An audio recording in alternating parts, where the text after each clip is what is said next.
Hello friends, welcome back to my channel. இன்றைக்கி நம்ம வீடியோவில் என்ன பார்க்க போகிறோம் அப்படின்னா, இறால் கிரேவி வந்து எப்படி பண்ணலாம்னு பார்க்கலாங்க.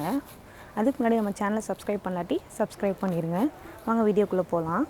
ப்ரான் 300 கிராம் எடுத்திருக்கேங்க. சின்ன வெங்காயம் 20 எடுத்திருக்கேங்க. தக்காளி மீடியம் சைஸில் ஒரு 3, அப்புறம் கருவேப்பிலை 2 பச்சை மிளகாய், 5 வெள்ளைப்பூடு, ஒரு துண்டு இஞ்சி வந்து நறுக்கி வச்சுருக்கேங்க. அப்புறம் நம்ம வீட்டில் யூஸ் பண்ணுவோம் இல்லையா புளிக்குழம்பு பொடி, அது ஒரு 4 டேபிள் ஸ்பூன் எடுத்துக்கோங்க. அப்புறம் தேவையான அளவு உப்பு, மிளகுத்தூள் 1/2 டேபிள் ஸ்பூன் எடுத்துக்கோங்க. ஜீரகத்தூள் 1 டேபிள் ஸ்பூன், சின்ன வெங்காயம் பூண்டு இஞ்சி எல்லாத்தையும் வந்து பேஸ்ட் பண்ணி வச்சுக்கோங்க. அப்புறம் வந்து தக்காளி அரைச்சிக்கோங்க. கடுகு, சோம்பு, சீரகம், உளுந்து எல்லாத்தையுமே 1/2 டேபிள் ஸ்பூன். அப்புறம் கொஞ்சம் சின்ன வெங்காயம் கட் பண்ணி வச்சுருக்கேங்க. அடுத்து 1 கப் தேங்காய் துருவுனது, எண்ணெய் வந்து தேவையான அளவு. துருவின தேங்காய் வந்து நான் வந்து 1 கப் கெட்டியான பால் எடுத்து வச்சுருக்கேங்க. இப்போ வந்து ஒரு கடாயை வச்சு அதில் வந்து எண்ணெய் ஊற்றலாம். எண்ணெய் கொஞ்சம் சூடானதுக்கப்புறம் கடுகு ஆட் பண்ணிக்கோங்க. கடுகு பொரியுதுங்க. இப்போ வந்து நம்ம வந்து உளுந்து ஆட் பண்ணலாம்.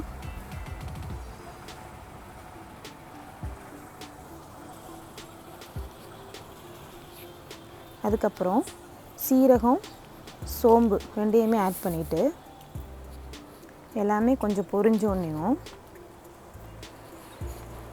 நான் வந்து கருவேப்பிலையை போட போகிறேன். கருவேப்பிலை பாருங்கள் நல்லா வெடிச்சிருச்சு. இந்த ஸ்டேஜில் 2 பச்சை மிளகா போட்டு வதக்கிக்கோங்க. சின்ன வெங்காயத்தையும் சேர்த்து ஆட் பண்ணிக்கோங்க. ஒரு 2 நிமிஷம் போல் நல்லா வதக்குங்க.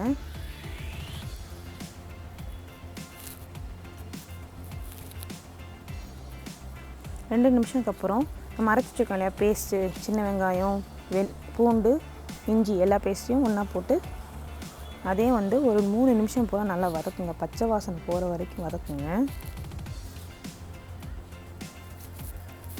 பச்சை வாசனை கொஞ்சம் போனோடனே நம்ம தக்காளி அரைச்சி வச்சுருக்கோம் இல்லையா அதையும் ஆட் பண்ணிக்கோங்க.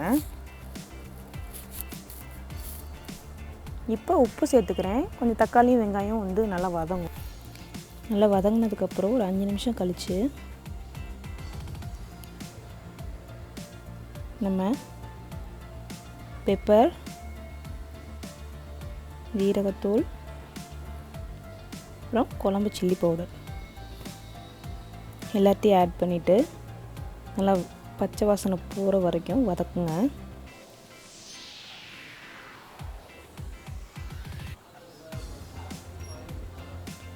நாங்கள் வந்து ப்ரான் வந்து 1 kg வாங்கினோங்க.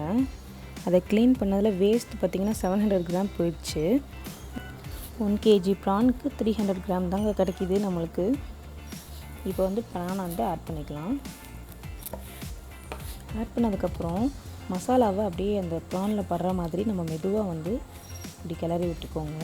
ரொம்ப வேகமாக பண்ணாதீங்க, மெதுவாகவே பண்ணிக்கோங்க. மசாலாலாம் அதில் ஃபுல்லாமே வந்து ஸ்ப்ரெட் ஆகிற மாதிரி நம்ம வந்து இந்த மாதிரி கிண்டணும். வாட்டர் வந்து தேவைப்படாதுங்க. ப்ரானை பொறுத்த வரைக்கும் நம்ம வந்து அது தண்ணி வரும், அதுலேயே வந்துடும். 2 நிமிஷத்துக்கு ஒருக்கா இந்த மாதிரி நம்ம வந்து கிண்டி விட்டுக்கிட்டே இருக்கணுங்க. பாருங்கள் மசாலா எல்லாமே வந்து நம்ம ப்ரான் மேலே ஸ்ப்ரெட் ஆகியாச்சு. இப்போ வந்து நான் லிட்டை வந்து க்ளோஸ் பண்ணுறேன். ஒரு 2 மினிட்ஸ் போல் வேகட்டுங்க. தண்ணி மட்டும் ஊற்றிடாதீங்க, தண்ணி தேவைப்படாது, அதுலேயே தண்ணி வரும். பாருங்கள் ஓப்பன் பண்ணி பார்க்கலாம். பாருங்கள் கொஞ்சம் போல் தண்ணி விட்டுருக்கு. ப்ரானில் வந்து என்னென்ன வந்து பெனிஃபிட்ஸ் இருக்குதுன்னு இப்போ நம்ம பார்க்கலாங்க. வெயிட் லாஸ் பண்ணணும்னு நினைக்கிறவங்களுக்கு வந்து ப்ரான் வந்து ஒரு நல்ல ஃபுட்டுங்க. ஏன்னா இதில் வந்து சுத்தமாக கார்போஹைட்ரேட்ஸ் வந்து கிடையாது. இதில் வந்து பார்த்திங்கன்னா ப்ரோட்டீன், கால்சியம், பொட்டாசியம், வைட்டமின்ஸ் அந்த மாதிரி வந்து நிறைய வந்து சத்துக்கள் வந்து இருக்குங்க. போனுக்கு, பிரெயின் டெவலப்மெண்ட்டுக்கு எல்லாத்துக்குமே ரொம்ப நல்லதுன்னு சொல்கிறாங்க. எஸ்பெஷலி ஐஸ்க்கு வந்து ரொம்ப நல்லதாங்க. கம்ப்யூட்டர் முன்னாடி ரொம்ப நேரம் உட்காந்து ஒர்க் பண்ணுறவங்களுக்குலாம் வந்து இந்த ப்ரானை வந்து வீக்லி ஒன்ஸ் எடுத்துக்கிட்டாங்க அப்படின்னா ரொம்ப நல்லதுன்னு சொல்கிறாங்க. நம்ம வந்து இது வந்து லோ ஃப்ளேமில் தாங்க வச்சு குக் பண்ணணும். 2 மினிட்ஸ்க்கு அப்புறம் பாருங்கள் எவ்வளோ தண்ணி விட்டுருக்கு அப்படின்னு. இதனால தாங்க நான் தண்ணி ஆட் பண்ணாதீங்கன்னு சொன்னேன். திருப்பியும் வந்து லிட்டை க்ளோஸ் பண்ணிடலாம். இப்போ வந்து நம்ம கோகோனட் மில்க் வந்து ஆட் பண்ணிடலாங்க. நல்லா கொலன்னு இருக்கணுங்க கோகோனட் மில்க். அதில் தண்ணி ரொம்ப விட்டு அரைச்சிடாதீங்க. நம்மளுக்கு தண்ணி தேவை கிடையாது. நல்லா கட்டி பாலாகவே எடுத்துக்கோங்க. 1 கப் வந்துருச்சு. இதை ஊற்றுறேன். இப்போ இந்த தேங்காய் பாலில் வேகும்போது இதோட வாசனை பார்த்திங்கன்னா நல்லா கமன்னு நம்ம வீடு ஃபுல்லாக அடிக்குங்க ப்ரான் குக் பண்ணுறது. இந்த மாதிரி லைட்டாக கிளறி விட்டுக்கோங்க. அப்போ தான் பால் எல்லாத்துலேயும் சாரும். நல்லா மிக்ஸ் பண்ணுங்க. இந்த மாதிரி மசாலாலாம் நல்லா சாரணும். இப்போ பாருங்கள் கொதி வந்துருச்சு. தேங்காய் பால்லாம் பாருங்கள் நல்லா இஞ்சிடுச்சு. இன்னும் 1 மினிட் போல் வந்து நம்ம குக் பண்ணிக்கலாம். அவ்வளோதாங்க, நம்ம ப்ரான் நல்லா வெந்துருச்சு பாருங்கள். இப்போ நம்ம வந்து மல்லி இலை வந்து தூவிடலாம். இப்போ வந்து அடுப்பு ஆஃப் பண்ணிடுங்க. அவ்வளோதாங்க, நம்ம ப்ரான் கிரேவி ரெடி ஆயிடுச்சு. பார்க்கவே ரொம்ப சூப்பராக இருக்குது. டேஸ்ட்டும் ரொம்ப அருமையாக இருக்குங்க. நீங்கள் கண்டிப்பாக வீட்டில் செஞ்சு பாருங்கள். செஞ்சு பார்த்துட்டு எனக்கு வந்து கமெண்ட் பண்ணுங்கள். குழந்தைங்களுக்கு தைரியமாக கொடுக்கலாங்க. ஏன்னா அதில் வந்து முள் இருக்காது. அவங்க ஒரு தடவை கொடுத்தீங்கன்னா திருப்பி கேட்பாங்க ப்ரான் தான் வேணும் அப்படின்னு.